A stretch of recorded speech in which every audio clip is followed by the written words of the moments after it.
Apocalipse 13, nós vamos ler do verso 1 até o verso 10, mas nós iremos continuar depois até o capítulo 14, verso 5. Lembrando que nós passamos por 7 selos, 7 trombetas, e entre os 7 trombetas e as 7 taças, nós temos 7 visões entre Apocalipse 12 ao capítulo 15.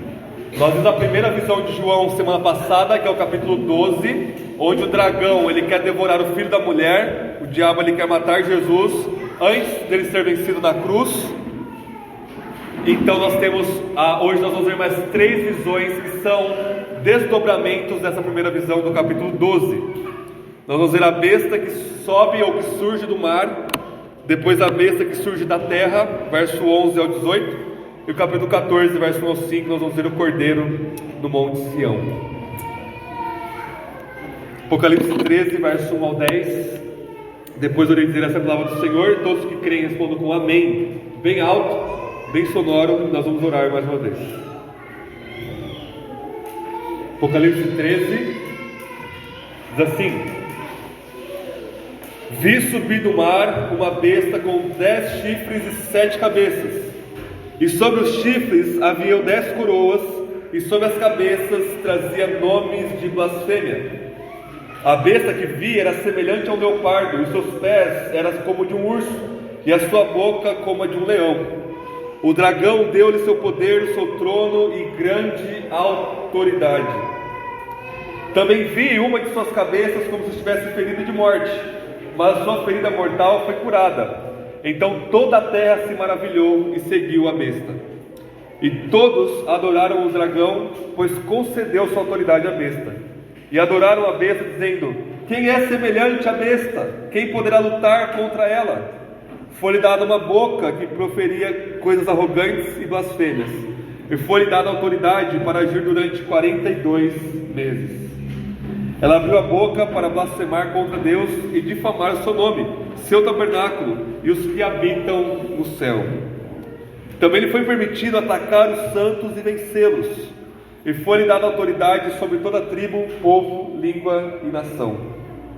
Todos os habitantes da terra a adorarão, aqueles cujos nomes não estão escritos no livro do Cordeiro, que foi morto desde a fundação do mundo. Se alguém tem ouvidos, ouça. Se alguém levar para o cativeiro irá. Se alguém matar a espada, é necessário que seja morto a espada. Aqui estão a perseverança e a fé dos santos. Essa é a palavra de Deus. Amém. Vamos orar mais uma vez, irmãos?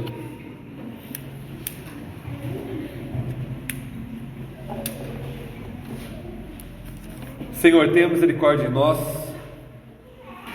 Nós pela fé cantamos a coragem que o Senhor nos dá no Evangelho, pela sua graça e a força que o Senhor nos concede, mas em nós mesmos somos fraquíssimos, não passamos de pó, e além disso um pó misturado com tudo quanto é tipo de pecado e imundície. Que o Senhor nos purifique pela sua palavra, que o Senhor nos levante, nos desperte os que dormem, ilumine, ó Deus, os que estão em trevas, e que a sua palavra, como nós cantamos, prevaleça, porque ela sempre prevalecerá. Este mundo passará, mas a sua palavra permanece para sempre, e aqueles que fazem a sua vontade também permanecem para sempre, por causa da sua graça que nós encontramos unicamente em Cristo Jesus nosso Senhor. Seja glorificado, ó Deus, e que o Senhor exponha-nos, exorte-nos e console-nos com a sua palavra, aqui em Apocalipse 13 e 14, em nome de Jesus, Senhor. Amém. Amém. Irmãos, então nós estamos diante de 2 animais. A partir do verso 11 vai surgir um outro animal, uma outra besta fera, que surge agora da terra. E quando a gente fala besta, é um pouco ambíguo aqui em português, mas nós estamos falando de seres bestiais, ou de seres selvagens. A imagem aqui é de um animal selvagem que é absolutamente perigoso. Usa-se a imagem aqui de urso, de leão, de leopardo, para mostrar essa bestialidade dessa figura que João está colocando para nós de forma simbólica. Então, lembre da semana passada, o dragão ele está para engolir o filho da mulher, que é Jesus, mas ele vence, sobe aos céus, está à destra de Deus. O dragão então se coloca para devorar a mulher. Essa mulher vai para o deserto. Essa mulher somos nós, a igreja. O deserto é essa nossa peregrinação. E o dragão ele vomita enchentes de água para nos devorar, para nos afogar neste mundo. Mas Deus, pela sua providência, sempre sustenta a sua igreja. E aí no final do capítulo 12, diz assim: então o dragão parou sobre a areia do mar. Então esse último versículo ele vai introduzir essas visões do capítulo 13. O dragão está pronto para atacar a mulher. Ele está tentando, mas não está conseguindo. E ele vai usar os seus dois braços. Um braço é a besta que surge do mar. O outro braço é a besta que surge da terra. E ele vai usar esses dois braços, esses dois agentes dele, para tentar destruir a igreja. Mas Deus sempre sustenta o seu povo nessa peregrinação. Então o que é a besta que surge do mar? O mar a gente está vendo em Apocalipse, que é um símbolo consistente, inalterável de caos, de maldade, até mesmo do julgamento de Deus. Essa besta, esse animal selvagem, ele surge das águas. Vamos ler o verso 1. Vi subir do mar uma besta com 10 chifres, 7 cabeças, e sobre os chifres haviam 10 coroas, e sobre as cabeças trazia nomes de blasfêmia. A besta que vi, verso 2, era semelhante a um leopardo, os seus pés eram como de um urso, e a sua boca como de um leão. O dragão deu-lhe poder, o seu trono e grande autoridade. Irmãos, essa imagem aqui que João está construindo para nós, essa quimera, o que é uma quimera? É uma junção de vários animais num ser só. Ela vem de Daniel capítulo 7. Daniel capítulo 7, Daniel ele tem uma visão apocalíptica, uma visão simbólica, e ele vê ali 4 animais. O primeiro animal que ele vê é um leão, o segundo animal que ele vê é um urso, o terceiro animal que ele vê é um leopardo, e o quarto animal ele é tão esquisito que Daniel não descreve ele para nós, mas é o pior de todos. O que é isso? É a mesma coisa de Daniel 2, quando Nabucodonosor sonha com aquela estátua, onde cada parte dessa estátua representa um rei deste mundo. Então o leão, a besta do leão, que é a primeira besta de Daniel, é o Império Babilônico, que era representado por um leão com asas no mundo da Babilônia antiga. O urso é o Império Medo-Persa. O leopardo é o Império Grego. E a quarta e última besta lá de Daniel, que é a mais terrível, que tem dentes como que de ferro, seria o Império Romano. Daniel então ele é o primeiro a profetizar uma sequência de reinos. E todos esses reinos que vão suceder Nabucodonosor e o próprio Nabucodonosor estão em sua bestialidade, em sua selvageria, mastigando e matando o povo de Deus, no caso Israel no Antigo Testamento. E quando João coloca para nós que essa besta que surge do mar é uma junção de todas as bestas de Daniel 7, porque o que nós temos aqui, ela era semelhante a um leopardo, verso 2, os seus pés eram como de um urso, e a sua boca como de um leão, ou seja, ela é uma junção das bestas de Daniel 7. Então, o que é essa besta que surge do mar?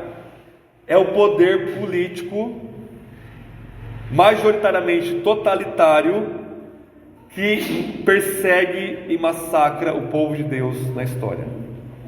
Bem? Então essa é a imagem aqui, porque se as bestas lá de Daniel é Nabucodonosor, os Medo-Persas, Alexandre o Grande com a Grécia, César com Roma, aqui nós temos uma junção de tudo isso, para mostrar que durante todo o período da história, a igreja vai ser morta ou vai ser combatida por impérios deste mundo, por poderes políticos deste mundo que querem adoração para si mesmo.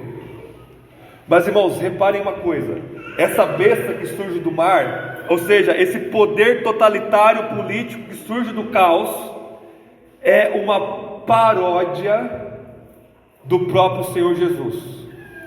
Por quê? Jesus é o Rei dos Reis. Jesus em Apocalipse 1 é aquele que constitui os reis dessa terra. Ele é aquele que destrona reis e elege reis. Tudo está debaixo do seu domínio. E portanto, quando o diabo quer mimetizar, imitar o poder político de Jesus, que é absoluto, ele começa a imitar Jesus. E lembrando que o termo anticristo, anti em grego, não é apenas contrário a, mas significa no lugar de.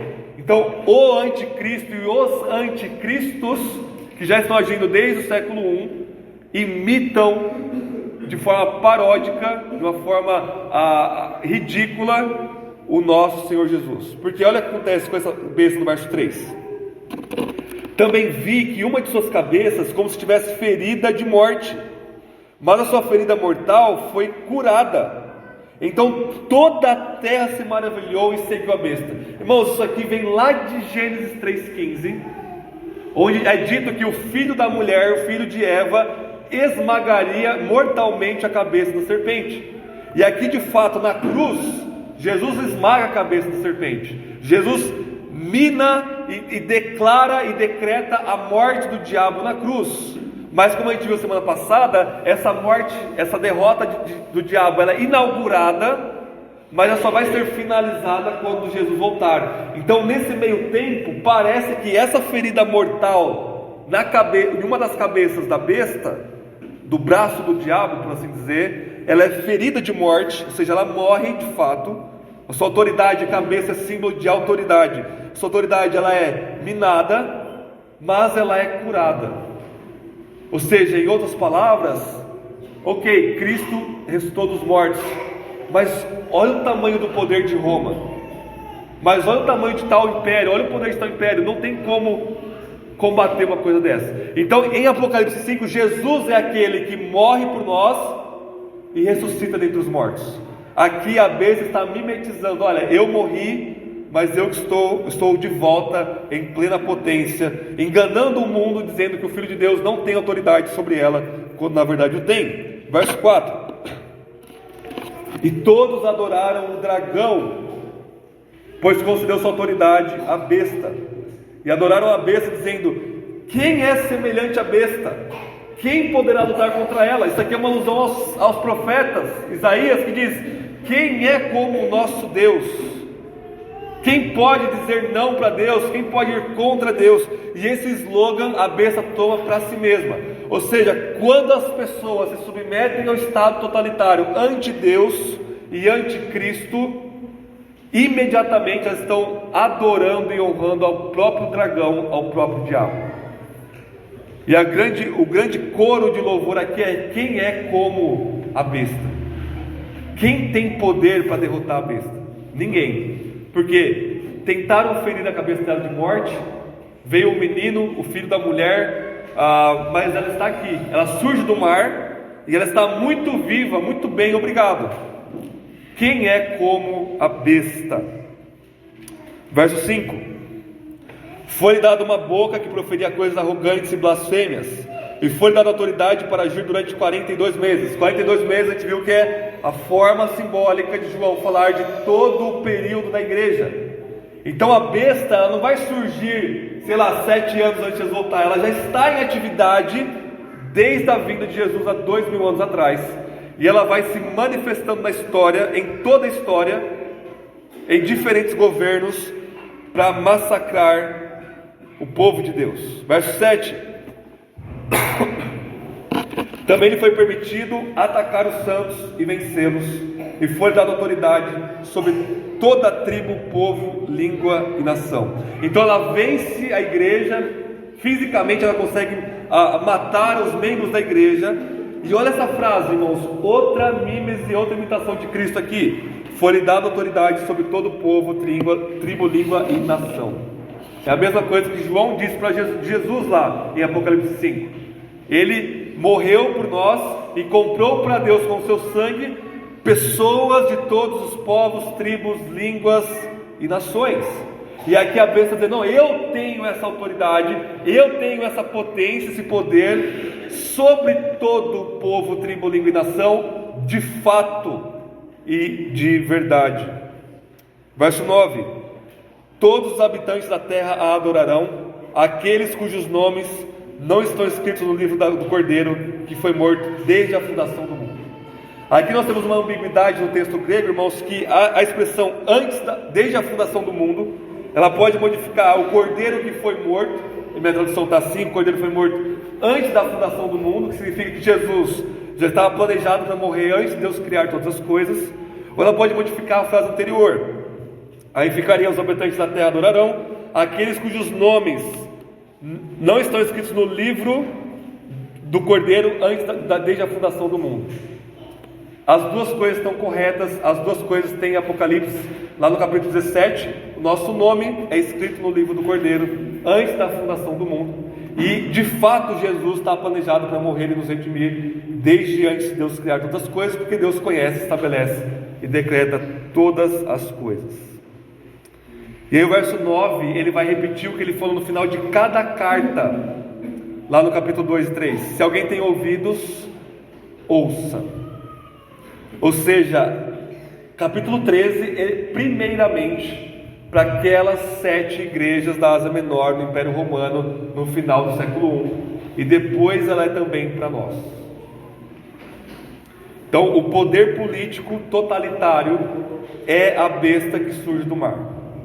Irmãos, a gente precisa fazer uma distinção aqui, porque existe também a graça comum de Deus, que vai limitar o poder da besta e algumas manifestações dela, e vai usar o Estado para promover justiça na sociedade. E todo cristão deve buscar isso. Se Deus te chamou para a política, você deve ir ser um bom governador, um bom governante, um bom político, para estabelecer justiça de fato na sociedade. Esse é o papel do Estado. E lá em Romanos 13, Paulo fala que Roma fazia isso. Roma não era um império bom, mas Roma estabelecia justiça na sociedade. Você cometia um crime, você não ficava impune. Você fazia algo bom, o império te elogiava, te dava alguma honra, alguma condecoração, alguma coisa assim. O que é a bênção então? É quando esse Estado que foi ordenado por Deus, dado por Deus, que é legítimo, que faz parte da criação de Deus pós-queda, quando esse Estado começa a inchar, quando esse Estado começa a crescer, quando esse Estado começa a legislar onde não deve, é sinal de que a besta está crescendo, é sinal de que aquele governo está dando asas, entre aspas, para o diabo e quer ser adorado como Deus. Quando o Estado não permite liberdade religiosa, não permite liberdade de expressão, não permite liberdade de nós educarmos nossos filhos como nós achamos melhor, não permite isso e aquilo, isso é absolutamente certo que é essa besta de Apocalipse 13 se manifestando na história. Essa besta está em todo o Estado Islâmico, que é totalitário, está na China comunista, está na Coreia do Norte. Nossa irmã Camila está mostrando para nós o ranking dos países de perseguição. Ou seja, todo o Estado que começa a crescer e tomar conta é o braço direito do diabo, vencendo os cristãos, vencendo a igreja e recebendo adoração para si mesmo. E o verso 10 vai concluir com uma aplicação prática para nós. Ele vai dizer, na verdade a tradução minha aqui não está muito boa, o texto grego diria assim: se for necessário alguém ser levado ao cativeiro, essa pessoa vai ser levada para cativeiro. Se é necessário alguém ser morto à espada, essa pessoa vai ser morta à espada. Em outras palavras, nós vamos padecer o cativeiro e a morte da espada por essa besta, porque foi-lhe dado poder e autoridade para vencer-nos fisicamente. Não tem como nós derrotarmos a besta fisicamente. Nós devemos protestar, nós devemos usar todos os meios legítimos para que ela não se levante no nosso país, ou para que ela seja minimizada e mitigada em nosso país e em todo o mundo, mas ela sempre tem o seu poder e a sua manifestação em todo o período da história. E sempre quando ela se levanta de uma forma grande, irmãos e irmãs, é algo terrivelmente horroroso e amedrontador para nós. Hitler foi uma dessas bestas que se manifestou na história, por exemplo. Então, se você é cristão na Alemanha nazista e você resiste a ele, você era imediatamente morto, era declarado inimigo do Estado e era morto. Inclusive Hitler tinha louvores, hinos que se cantavam para ele no seu auge do seu poder lá na Alemanha. E aí João termina dizendo: aqui está a perseverança, e aqui está a fé dos santos. Onde está nossa perseverança, nossa fé? Em meio a este mar de caos, onde a besta domina e nos vence. E às vezes a gente fica pensando, não, nós cremos na perseverança dos santos. Às vezes tem meninos, milhares de meninos na internet, no WhatsApp, debatendo o dia inteiro teologia, falando, não, a perseverança dos santos é algo bíblico. Mas a gente encara a perseverança dos santos como se fosse algo abstrato, algo completamente, ok, Deus vai me perseverar até o fim, tudo bem. Nunca existe doutrina assim na Bíblia. Toda doutrina bíblica ela é concreta. Ela tem um contexto real no cotidiano da igreja. Onde que a perseverança dos santos está incluída aqui nesse contexto? No contexto de morte, no contexto de estado totalitário que nos mastiga e nos gospe na sepultura até não restar mais nada. Aí sim nós vemos a doutrina da perseverança dos santos. Então imagine vocês, homens, são cristãos aqui, final do século I, por exemplo, na igreja de Éfeso, o imperador César fala assim, olha, eu vou mandar o meu exército para fazer um censo em cada casa, para vocês prestarem culto a mim. E você acorda de madrugada e você começa a ouvir os soldados marchando. Os passos dos soldados romanos marchando eram absolutamente uníssonos. E você ouve, sua esposa está dormindo ainda, seus filhos estão dormindo, e você sabe que pelo barulho o exército virou a esquina da sua casa, vai parar na sua porta, o seu coração vai sair pela boca de tão nervoso que você está, porque você sabe que quando o soldado bater na sua porta e exigir que você adore César, você vai ser testado ali. Eu vou dizer, Jesus é o Senhor, ou eu vou dizer, César é o Senhor. É aqui que está a perseverança dos santos. É aqui que está a fé do povo de Deus. Que mesmo em meio à morte, a morte bater na nossa porta, nós dizemos, Jesus é o Senhor. Jesus vence a besta. A besta não tem a palavra final. E ela nos mata, e nós aguardamos novo céu e nova terra.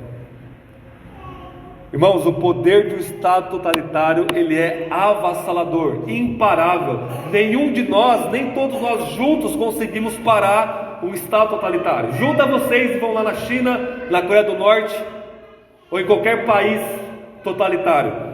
Tenta vencer a besta lá, para ver o que vai acontecer. Imediatamente nós vamos morrer. A besta foi dada autoridade. Deus permite que a besta faça essa paródia blasfêmica do seu filho. Para quê? Para aumentar a fé da igreja, provar a fé da igreja e para condenar o mundo que está adorando essa besta. Então, em segundo lugar, nós temos um segundo monstro, uma segunda bestialidade que surge aí a partir do verso 11, que é chamada aqui da besta que surge da terra. E essa besta que surge da terra, irmãos e irmãs, no capítulo 16, no capítulo 19 e 20, ela é chamada de o falso profeta, com um artigo definido, o falso profeta. O que é o falso profeta, irmãos e irmãs? É todo e qualquer mentira, é tudo e qualquer palavra que vá contra o Evangelho, a verdade do Evangelho do nosso Senhor Jesus. Todas as falsas religiões, todas as ideologias políticas, todas as filosofias contrárias à verdade do Evangelho são uma manifestação do falso profeta. Então os dois braços do dragão, as duas potências do diabo é o poder político totalitário e a falsa religião para enganar todo mundo. Vamos ver como essa besta, como o falso profeta se parece aqui. Verso 11: Vi surgir da terra outra besta com 2 chifres semelhantes a um cordeiro, mas ela falava como um dragão. É a mesma imagem do lobo que se veste de pele de ovelha. Irmãos, essa besta que surge do mar, ela não tem 10 cabeças como a primeira, 7 chifres uma coisa horrenda. Não, ela parece um cordeirinho, de novo imitando Jesus aqui. Quando você olha para ela, é uma coisa fofinha, é uma coisa que você quer levar para casa, cuidar, ser o seu pet. Mas quando esse cordeirinho fala, a sua voz é de um dragão. Vocês percebem? Toda falsa religião é exatamente assim. E nós temos medinho, vergonhinha, querendo ser politicamente correto, dizer não, eles adoram a Deus do jeito deles. E o João está dizendo, eles parecem um cordeiro por fora, mas quando eles falam, é a voz do diabo falando neles, é a voz de um dragão terrível falando neles. A gente vê isso em todo lugar. Testemunhas de Jeová andando na rua, não parecem dois cordeirinhos? Quando começam a falar, é o dragão falando. Mormons, tudo quanto é tipo de falsa religião, é esse cordeirinho com voz de dragão. E às vezes não, é certo que até mesmo dentro do cristianismo o falso profeta se manifesta, com falsas igrejas que professam uma falsa fé cristã. Então uma igreja, não, nós somos cristãos, a gente fala cristão, a gente usa a Bíblia, a gente se veste igual cristão, mas quando começa a falar, não tem evangelho, aquilo ali é bonitinho por fora, mas a fala é um discurso dracônico, é uma fala diabólica. E era muito comum no século XVI, XVII, os reformadores puritanos identificarem isso daqui com o poder papal, ou seja, o Papa como alguém que está distorcendo o Evangelho, está querendo tomar o poder político e controlar as pessoas. Mas para não ficar só na versão protestante, tem um teólogo do século XIII, Pedro de João. Ele era um franciscano, um dos grandes teólogos aí da tradição do Francisco de Assis, e ele vai dizer, olha, quando a besta se manifestar, aonde ele vai ir ele vai pegar o poder do Papa para ele. Um católico, século XIII, devoto, dizendo que o papado em si é algo tão perigoso, concentrar o poder religioso e querer o poder político junto é algo tão perigoso, que um próprio católico na Idade Média, 300 anos antes de Lutero, já falava uma coisa dessa. Pode ser o Papa, pode ser um pastor, pode ser um apóstolo, pode ser um diácono, desviou do Evangelho, é o poder do falso profeta, da besta que surge da terra, falando através daquela pessoa. Quer seja o islamismo, o budismo, hinduísmo, ou qualquer ismo que não seja devotado a Cristo e a palavra de Deus, é tudo a própria manifestação do poder do diabo para enganar as nações e levar as pessoas a adorarem a besta e o dragão. Continuando, verso 12. Também exercia toda a autoridade da primeira besta na sua presença, e fazia que a terra e seus habitantes adorassem a primeira besta, cuja ferida mortal havia se curado. Ela realizava grandes sinais à vista dos homens, de maneira que fazia até descer fogo do céu para a terra. Esse é o poder do falso profeta. Lá em Apocalipse 11 a gente viu que a igreja, em seu estado profético de proclamar o Evangelho, simbolicamente a gente pode fechar os céus para não chover, ou seja, nós pregamos no poder do Espírito. Mas aqui o falso profeta, ele também tem poder, e ele também faz milagres e maravilhas. É um versículo, uma passagem que está vendo muito ultimamente, que é Deuteronômio 13. O profeta fala algo, aquilo se cumpre, mas ele leva o povo a adorar outros deuses, a adorar um Deus que não bíblico, um não Deus que se revela na palavra. É um falso profeta. Mateus 7, Jesus diz: muitos me dirão naquele dia: Senhor, Senhor, em teu nome nós expulsamos demônios, curamos enfermos, fizemos muitas maravilhas. E Jesus disse: eu nunca vos conheci. Vocês estavam usando o meu nome, mas estavam falando na boca do diabo.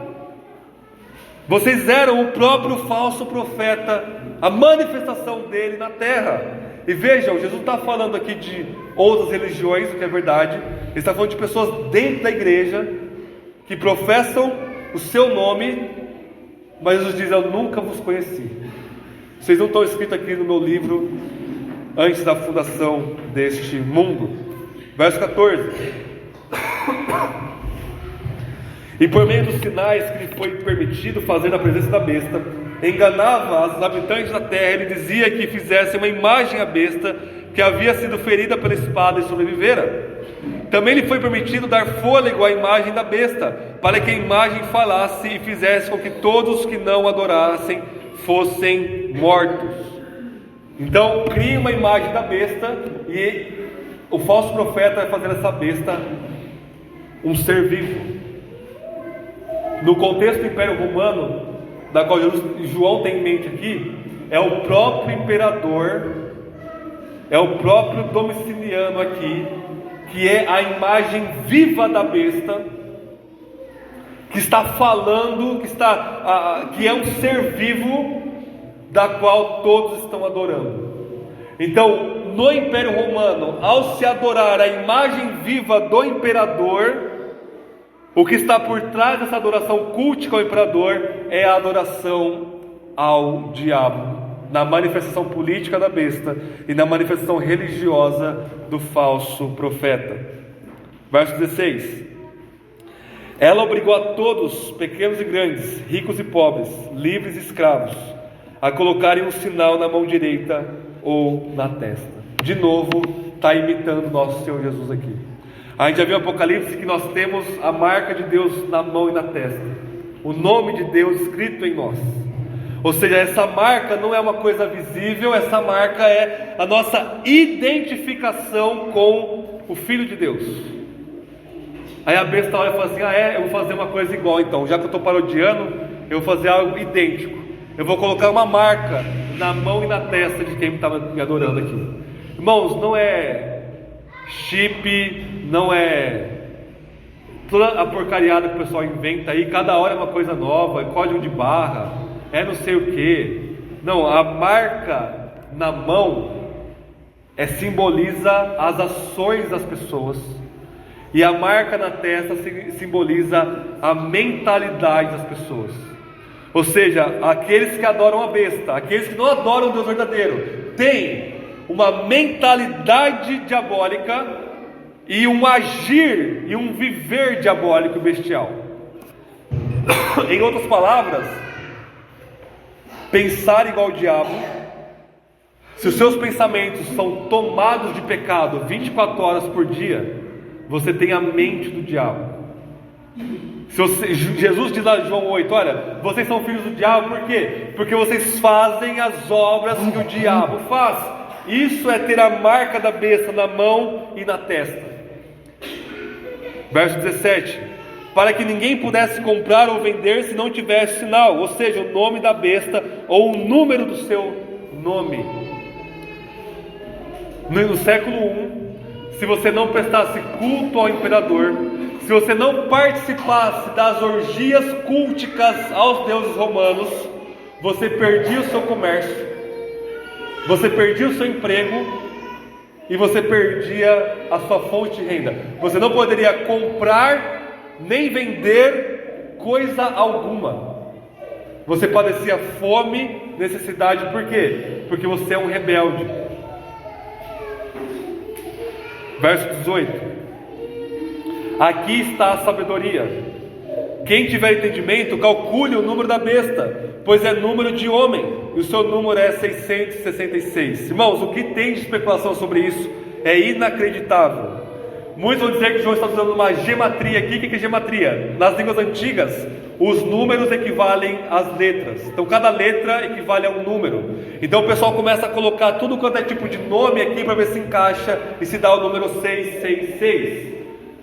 A proposta mais popular é Nero César. Então você pega Nero César, transforma isso em hebraico, dá lá 616 ou 666. Irmãos, João não está fazendo nada disso aqui. Porque senão ele ia indicar, olha, o número da besta em hebraico seria 666. Ou o número, aí o pessoal pega, não, se você pegar Hitler, não sei o que, dá 666. Ou seja, você precisa pegar o nome de um infeliz, não deu 666, coloca lá mais um título que dá certinho, Senhor, ou César, ou Imperador, que sempre vai dar 666. Ou seja, qualquer um pode dar 666 aqui. Se você colocar o seu nome e traduzir metade para o hebraico, metade para o grego, dá 666. João não está fazendo esse malabarismo todo aqui. A gente está vendo que os números em Apocalipse são simbólicos. O número 7, por exemplo, significa perfeição, totalidade, plenitude.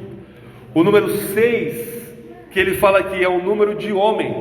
O homem foi criado ao sexto dia. 6 é o número da imperfeição. 6 não chegou no 7 ainda. O 6 é o símbolo da imperfeição, da incompletude. Ou seja, não é algo absoluto. Ele quer imitar a Jesus, ele quer ser 777, mas ele não consegue. Ou seja, se 3 é também o número da plenitude, nós temos aqui a completude da incompletude caída humana. Então o número 666 simboliza essa tentativa de imitar a Cristo, mas a besta não tem a palavra final. A sabedoria aqui não é você ficar calculando o númerozinho. A sabedoria é você entender o simbolismo do número e dizer, olha, a besta, ainda que tenha esse poder esmagador, ela não é o número 7 ainda, ela não é plena, ela nunca vai ter a palavra final. Ela no final das contas vai ser derrotada quando Cristo voltar. Seu número é 666. Ela é incompleta e incompleta. Então, em primeiro lugar, nós temos poder do estado totalitário, a besta do mar. Nós temos a besta da terra, o falso profeta, que fala como um dragão, mas parece como um cordeiro. E diante de tudo isso, a terceira visão de João aqui é o capítulo 14, verso 1 ao 5, que é o nosso respiro, que é onde nós encontramos o nosso conforto espiritual. Vamos ler o capítulo 14, verso 1 ao 5. Então eu olhei e vi diante de mim o cordeiro em pé sobre o monte Sião, e junto a ele 144.000, que traziam escritos na testa o nome dele e de seu pai. Eles não têm o nome da besta, o número da besta na testa, eles têm o nome de Cristo e do Pai na testa. Ouvi um som do céu como o barulho de um temporal, um estrondo de um grande trovão. O som que ouvi era como de arpistas que tocavam suas harpas. Cantavam um cântico novo diante do trono e diante dos 4 seres viventes e dos anciãos. E ninguém podia aprender o cântico senão os 144.000, os que foram comprados da terra. O que são os 144.000 que a gente viu no capítulo 7? Um símbolo de toda a igreja. Olha como a igreja é caracterizada aqui no verso 4 e 5. Estes são os que não se contaminaram com mulheres, porque são virgens. São os que seguem o cordeiro aonde quer que vá. Foram comprados dentre os homens para serem as primícias para Deus e para o cordeiro. E mentira alguma saiu de sua boca, pois são irrepreensíveis. Quando João fala assim, olha, os 144.000 são virgens, ele não está dizendo aqui fisicamente virgens. Porque em Apocalipse, João usa a imagem tanto do adultério quanto da fidelidade matrimonial num contexto espiritual. Nós somos a noiva de Cristo. E como noiva de Cristo, nós somos fiéis ao nosso marido, ao nosso noivo.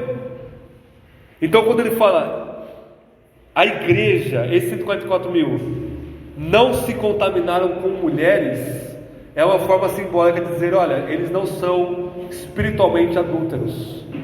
Eles não estão lá no templo pagão, eles não estão ouvindo o falso profeta, eles não estão adorando a besta, eles se mantêm espiritualmente puros, espiritualmente guardados, e mentira alguma saiu de sua boca. Vocês estão percebendo que está contrastando com as duas bestas do capítulo 13? Ou seja, em meio à besta do mar e ao falso profeta, nós nos mantemos espiritualmente puros e o nosso testemunho é a verdade do Evangelho. Então, como nós lutamos contra a besta e contra o falso profeta? Proclamando a verdade do Evangelho e vivendo a pureza do Evangelho. É isso que João está dizendo desde lá do capítulo 2 e 3. Qual que era o problema das igrejas? Ou estavam se prostituindo espiritualmente, ou estavam deixando heresias entrar na igreja, ou não estavam proclamando o Evangelho. João fala o tempo todo: olha, se arrependam, proclamem o Evangelho, mantenham a igreja pura. A recompensa é todos nós em pé diante do Cordeiro, cantando um louvor que só nós vamos cantar, cantando um louvor tão maravilhoso que nem os anjos se juntam a nós. A igreja louva o Cordeiro. Por um lado, a besta do mar nos mastiga, o falso profeta nos gospe, o dragão lança um dilúvio sobre nossas cabeças, mas a perseverança de Deus nos mantém até o fim. E no último dia, a besta, o falso profeta e o dragão, essa paródia da Trindade, que a gente vai ver nos capítulos depois, é lançada no lago de fogo, e nós herdamos a nova criação com novos céus e nova terra. E a pergunta é: não vale a pena, meus irmãos e irmãs, seguir o Cordeiro aonde quer que ele vá? O Cordeiro fala: vai lá dentro da boca do dragão, em cima do chifre da besta do mar, vá lá pregar o Evangelho. Ah, o falso profeta é muito poderoso, como que eu vou pregar aqui no Estado Islâmico totalitário? Cristo fala: me siga aonde eu te mandar, mantenha-se fiel, testemunho do Evangelho, porque nossa vida e o nosso galardão é para depois do rio, é para depois da morte, onde tudo vai ser consumado, enfim. Amém, irmãos? Vamos orar? Tem um momento breve de oração silenciosa, e eu já vou orar para encerrar o sermão.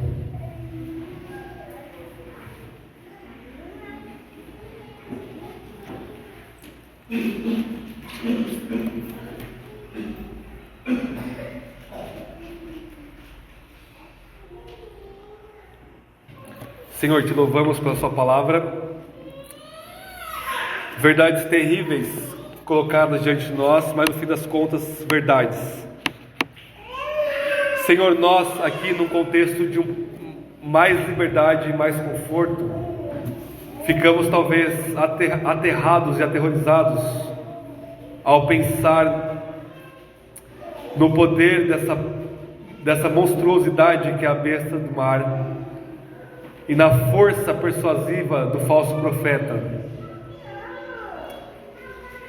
E ainda por trás deles dois existe um dragão pronto para nos abocanhar.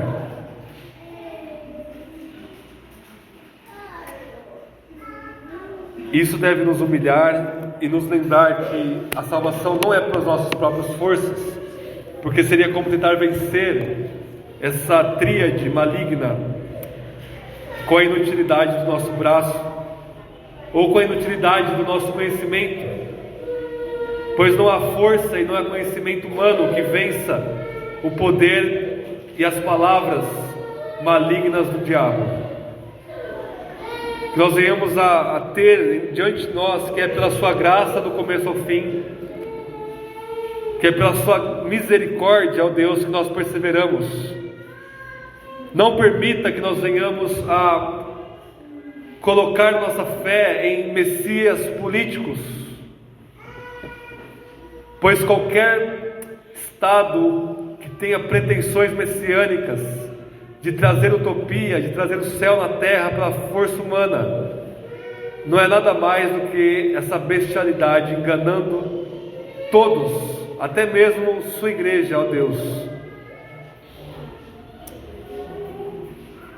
Que nós não venhamos a nos acovardar diante do falso profeta, diante de toda manifestação da mentira na boca das pessoas que estão convivendo conosco diariamente. que pela espada do Seu Espírito, que é a Sua palavra, o Senhor traga libertação a essas pessoas desses poderes demoníacos.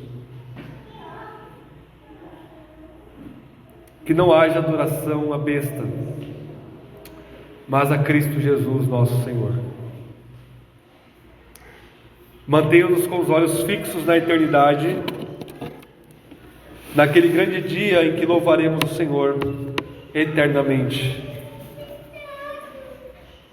O dragão tem lá a sua força, mas toda a força que ele tem é dada e permitida pelo Senhor. E na verdade ele está assustado porque pouco tempo lhe resta.